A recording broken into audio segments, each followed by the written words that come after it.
চিন্তা ছিল এটা বাস্ট করলো, ব্যাস আর রাখা গেল নিমিষের মধ্যেই।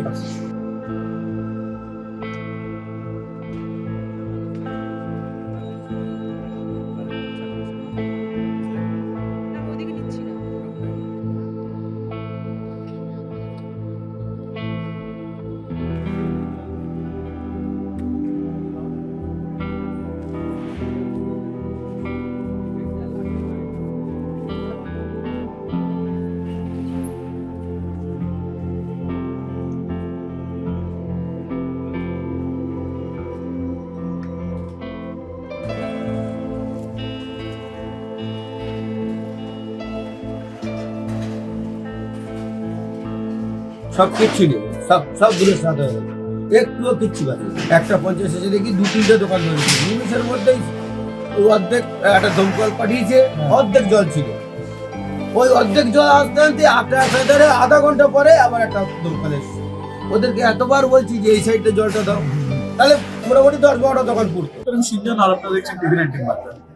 এই মুহূর্তে আমি রয়েছি বিরাটে, আসলেই নববাবুর বাজার। কাল অর্থাৎ সোমবার রাত 1:30 নাগাদ এখানে আগুন লেগে যায় এবং প্রায় 200-র উপর দোকান। নববাবুর বাজার বেশ পরিচিত বাজার, প্রতিটি মানুষের নিত্য প্রয়োজনীয় জিনিস, সকালের বাজার সবকিছু ঠিক এখানে। এবং এই বাজার এখন প্রস্তুত এবং একদম চারিদিক ফরেন্সিক টিম এই মুহূর্তে এসেছে। সেই দৃশ্য আপনারা সরাসরি দেখতে পাচ্ছেন। এখন প্রায় বিকেল 5টা বাজছে, আগুন নেভানো হয়েছে, এখনো কিছু আগুন রয়ে গেছে, তবে প্রায় 200 মানুষের দোকান আর নেই। ব্যবসায়ীদের মাথায় হাত। এবং এই যে এরিয়াতে যদি এখানে দমকল গাড়িও সরাসরি নিয়ে আসতে পারেনি, একদম পেছন থেকে দেখানোর জন্য বলবো যে এই যে ওভারব্রিজ এবং এখানেই দমকল গাড়ি এসেছিল, তারপরে ছোট গাড়িতে করে জল নিয়ে এসে আগুন নেভানো হয়।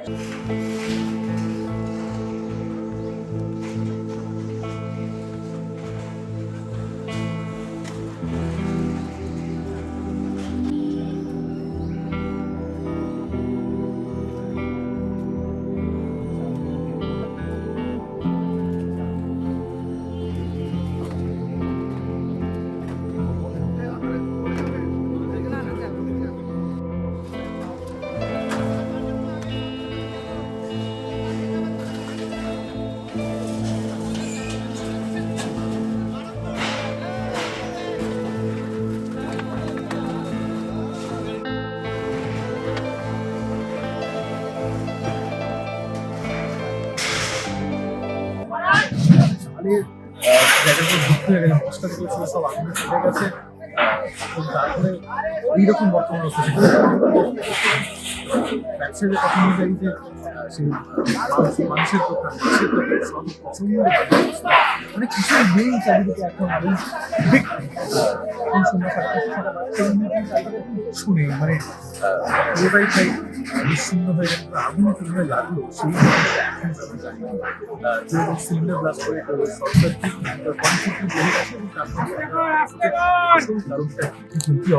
আমাদের যখন ফার্স্ট একটা সিলিন্ডার বাস্ট করে তখন আমি বাড়িতে ছুটে আসি। তখন ছুটে আসি, এসে প্রচন্ড বেগে আগুন জ্বলছে, থানায় হাজির হয়ে গেছে। 3টে ফায়ার ব্রিগেড এখানে গাড়ি চলে এসেছে। ফায়ার ব্রিগেডের লোক ওই দিক দিয়ে 4টে পাইপ লাগিয়েছে মেন গেট দিয়ে, এদিক দিয়ে মেজবাবুর সঙ্গে আলোচনা করে সকালে দিক থেকে পুনরায় পাইপ এনে উপর দিয়ে এনে এখান থেকে পাইপ দিয়ে থ্রো করা হয়েছে জল। মানে এই আগুন লাগার সংসারে জানার পরও মানে এত বড় আগুনটা ছড়িয়ে গেল কি মনে হয়? এইটা ওই সিলিন্ডারটা কারো হয়তো কোনো সিলিন্ডার ছিল কোনো দোকানের মধ্যে, সেইটা বাস্ট হওয়ার তার যে তীব্র আওয়াজ, আচ্ছা সেই তীব্র আওয়াজে মানে মানে এলাকার লোক জেগে ছুটে আসতে বাধ্য হয়েছে, এমন একটা আওয়াজ হয়েছে। আর এত তীব্র উঁচু এবং আগুনটা উঠেছে এবং চারিদিকে ছড়িয়ে গেছে সেইটার জন্য। কত টাকা?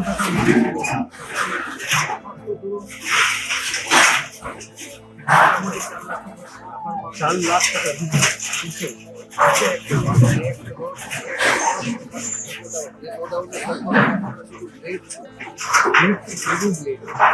মানে আমার এক দেখেছি